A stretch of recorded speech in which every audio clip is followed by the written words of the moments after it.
रहमान रहीम, अस्सलाम वालेकुम। उम्मीद करती हूँ आप सब खैरियत से होंगे।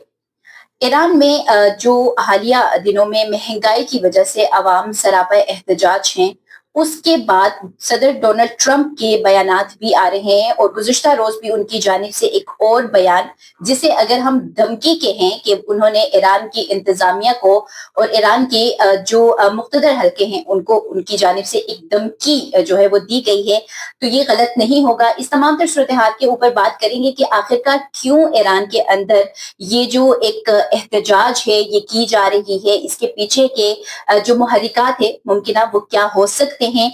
क्या सिर्फ महंगाई जो है उसकी वजह से ये अवाम इस कदर अपनी जो हुकूमत है उसके खिलाफ निकले हैं? इस तमाम तर चीज़ के ऊपर बात करेंगे गुलाम मुर्तज़ा साहब से, क्योंकि सर काफ़ी टाइम से मेरे ख्याल से बहुत सारा एक्सपीरियंस, तो सर जितने हमें सहाफ़त में आके 8-9 साल हो गए हैं, तो आपको उतना तो शायद फाइनेंस और इन तमाम चीज़ों को देखते हुए होगा। तो डेली बेसिस पर तो हम ये भी कहते हैं कि पाकिस्तान में इतनी महंगाई है, तो क्या आपको लगता है कि ईरान में जो एहतजाज हो रहा है और इस तरह के 12 से ज़ायद जो अफराद हैं, जिसमें सिक्योरिटी भी है और मुख्तलिफ जो शहरी भी हैं, वो हलाक हुए हैं, तो क्या ये सिर्फ महंगाई की वजह से लोग ऐसे निकले हैं? देखिए, मल्टीपल फैक्टर्स होते हैं। कभी भी एक फैक्टर नहीं होता लोगों के बाहर निकलने की एक वजह नहीं होती। जो इसमें चीज़ें नज़र आ रही हैं, आपको याद होगा, थोड़ा-सा पीछे जाना पड़ेगा हमें, कि ईरान में जब इज़राइल ने हमला किया था, तो वहाँ पे प्रोवोक किया गया था जो ईरानी शहरी हैं उनको कि बाहर निकलें। जो नया सूरज तुलू होने वाला है, आप बाहर निकलें, आप इस रजीम को ख़त्म करें। तो और फिर आपने 1-2 चीज़ें और भी बड़ी-बड़ी देखी होंगी कि इज़राइल की तरफ से जो कुछ किया गया वहाँ पे, और उनके साइंटिस्ट जो थे, उनको मार दिया गया, जनरल्स को मार दिया गया। तो ये सारी चीज़ें उस तनाज़ुर में रखें तो बहुत सारे, एक फैक्टर तो बहुत बड़ा ये है कि वहाँ पे इज़राइल के साथ काम करने वाले लोगों की तादाद बहुत ज़्यादा है।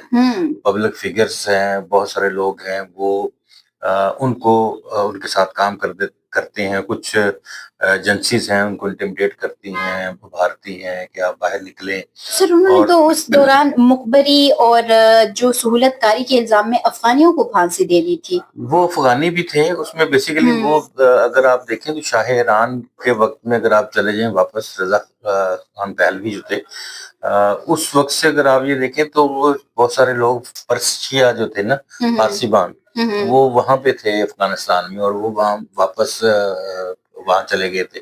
वहाँ से फिर जब ये शाह ईरान का वो इन्कलाब आया, इमाम खुमैनी के बहुत सारे लोग जो थे वो इधर आए, और उधर से लोग जो थे वो वापस ईरान चले गए।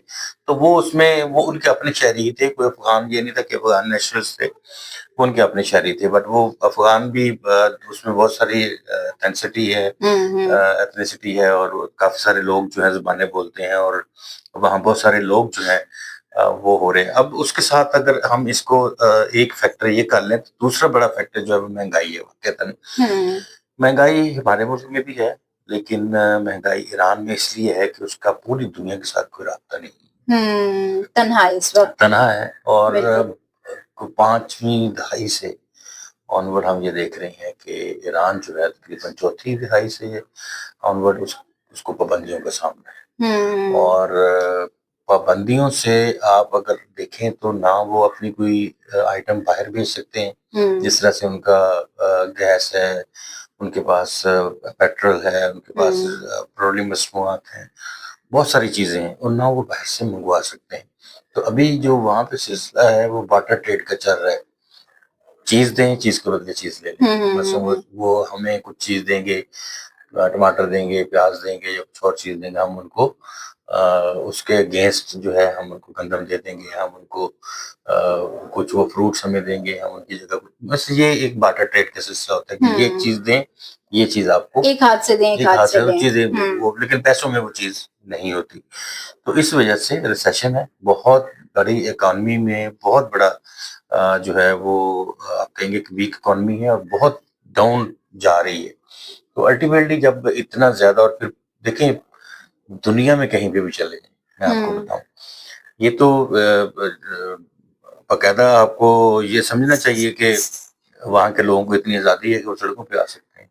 हाँ, आप और हम बहुत सारे एहतजाज कर आप रहे हैं। बड़े بہت بہت بڑے بڑے جمہوری ملکوں میں دیکھے ہوتے اتنی زیادہ نہیں ہے کہ 100 مہنگائی کے اوپر تو کوئی بھی نہیں آتا ہے، نہیں مطلب مہنگائی کے سارے اوپر بھی بولتے ہیں آتے ہیں، لیکن نہیں مہنگائی کے اوپر اس بھی آنے کی طرح سے کوشش تو کرتے ہیں ان کو وہ نہیں کرتے نا کہ مطلب بالکل یہ جو ابھی ایگریسو جو ایک موڈ دیکھنے میں آ رہا ہے ایرانی لوگوں کا، بہت ممکن ہے کہ اس کے پیچھے کوئی ان کو اتنا بڑکا رہا ہے، موٹیویشن ان کو بھی بہت ہوتی ہے. کر رہا ہے، لیکن یہ ہے کہ اتنے زیادہ حد تک کوئی نہیں آتا ہے، مطلب مہنگائی اگر پاکستان کو دیکھے اس سے زیادہ تو شاید ہی نہ ہو ایران میں. لیکن آپ کی اگر ایک ڈاکٹر کی سیلری جو ہے وہ اتنی ہے، اتنی رہ گئی ہے کم ہوتے ہوتے ہوتے ہوتے کیونکہ ان کا جو ایرانی ریال ہے اس کی قیمت کم ہوتے ہوتے ہوتے اس حد تک بھی چلی گئی ہے کہ وہ ایک ہفتے کا کھانا نہیں کھا سکتے اس پوری سیلری میں. ایک MBBS ڈاکٹر جو ہے بالکل تو وہ اور باہر اس کو کہیں نکل نہیں سکتا، باہر ان کو کوئی جابس نہیں ہے، باہر ان کا گورنمنٹس جو ہے ان کو وہ بھی الاؤ نہیں کرتی ہیں بہت ساری چیزیں. تو بہت سارے لوگ نکل بھی گئے ہیں لیکن وہ بھی ایک لمیٹڈ وہ ہے، ان کا ڈائسپورا بھی نہیں ہے جو باہر سے پیسے بھیجیں گے کیونکہ انٹرنیشنل تمام طرح کی ٹرانزیکشن جو ہے وہ ایران کے ساتھ بند ہے. اب ان کی جو منسٹری ہے ان کی جانب سے یہ کہا گیا ہے کہ اب تمام لوگوں کو، مطلب ایران میں نے وہ فگر دیکھا تھا کہ کتنے آبادی ہے لیکن اب میں بھول گئی ہوں، لیکن ان تمام لوگوں کو انڈیویجولی وہ اب دیں گے $7 جو کہ تقریباً ان کے بنتے ہیں 4 لاکھ سے زائد بنتے ہیں، اور وہ اگلے 4 مہینے تک یہ دیں گے. تو اس سے کس طریقے سے یہ ایک وہ کیا جائے گا کہ اس کو کاؤنٹ ڈاؤن کیا جائے گا؟ یہ ایک نا ٹائم گیننگ پروسیس ہوتا ہے، حکومتیں کرتی ہیں، کبھی کمیٹیاں بنا دیتی ہیں، کبھی اس طرح تھوڑا سا ایک لمیٹڈ جو ہے وہ اس میں یہ ہوگا کہ جی فلاں فلاں جگہ سے ہو کے آئے ہیں، سب کو نہیں ملے گا. وہ یہ ونریبل سوسائٹی کی جو طبقات ہیں ان کو ملے گا، غریبوں کو مل جائے گا، لاچاروں کو مل جائے گا، جو وہ ہوں گے معذور ہوں گے ان کو مل جائے گا، یتیم جو ہوں گے ان کو مل جائے گا، بیواؤں کو ملے گا. اس طرح سے کیٹیگریز بٹ یہ بھی کریڈٹ کیا جائے گا، جی وہ کریڈٹ ہوگا کہ وہ اس طرح کی چیزیں جو ہیں وہ خرید سکتے ہیں. تو یہ ایک کوشش ہوگی، لیکن اس ٹائم میں ودن 3-4 months وہ کیلکولیٹ کریں گے کہ یہ ہوا کہاں سے آئی تھی، اس کے پیچھے کون سے محرکات تھے. وہ بار بار اس بات کو، جو ایران ہے وہ بار بار اس بات کو ذکر کر رہے ہیں. ان کے جو چیف جسٹس ہیں ان کا بھی بڑا بیان آیا تھا، انہوں نے یہ کہا تھا کہ اس کے پیچھے جو بھی ہے ان کو کرش کیا جائے. لیکن انہوں نے یہ کہا تھا، انہوں نے کہا جو لوگ جینون ہیں ان کے ساتھ ہم کھڑے ہیں، ان کو یہ سزا یا یہ کوئی بھی جو پروسیکیوشن ہے وہ ان کے لیے نہیں ہے. جو جینونلی لوگ مہنگائی، انہوں نے کہا وی ایڈمٹ وی ایکسیپٹ کہ مہنگائی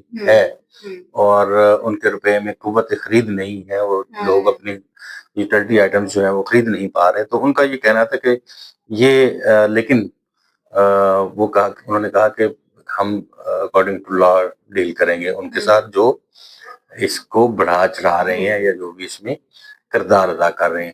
تو آپ نے سنا ہوگا ایک بڑا اہم بیان ہے ڈونلڈ ٹرمپ صاحب کا. انہوں نے کہا جی ایران کے لوگ جو ہیں وہ اب مظلوم لوگ اپنے حق کے لیے باہر نکل کھڑے ہوئے، ان کے خلاف اگر کچھ سخت کاروائی کی گئی تو نتیجہ جو ہے وہ نہیں، اس کی مدد کو امریکہ بھی جا سکتا ہے. ابھی بھی جب ہم بات کر رہے تھے تو سر ہمارے اپنے چینل پہ یہ لیکچرز چل رہے تھے ایرانی وزارت خارجہ کا، اور انہوں نے کہا کہ ہم کسی کو بھی اپنے اندرونی جو بھی معاملات ہے اس میں مداخلت کرنے نہیں دیں گے. اچھا میں یہاں تھوڑا، آپ نے تو یہ بات کر دی ہے کہ ایران کہہ رہا ہے جی. ویڈیو کو یہی پہ ختم کرنے سے پہلے کہ ایران میں جو کچھ بھی ہو رہا ہے، ایران کی جانب سے ایک واضح جو میسج ہے وہ امریکی صدر ڈونلڈ ٹرمپ کو دیا جا رہا ہے کہ وہ اپنے اندرونی جو معاملات ہے اس میں مداخلت کو برداشت نہیں کریں گے. اس میں جو بھی ڈیولپمنٹ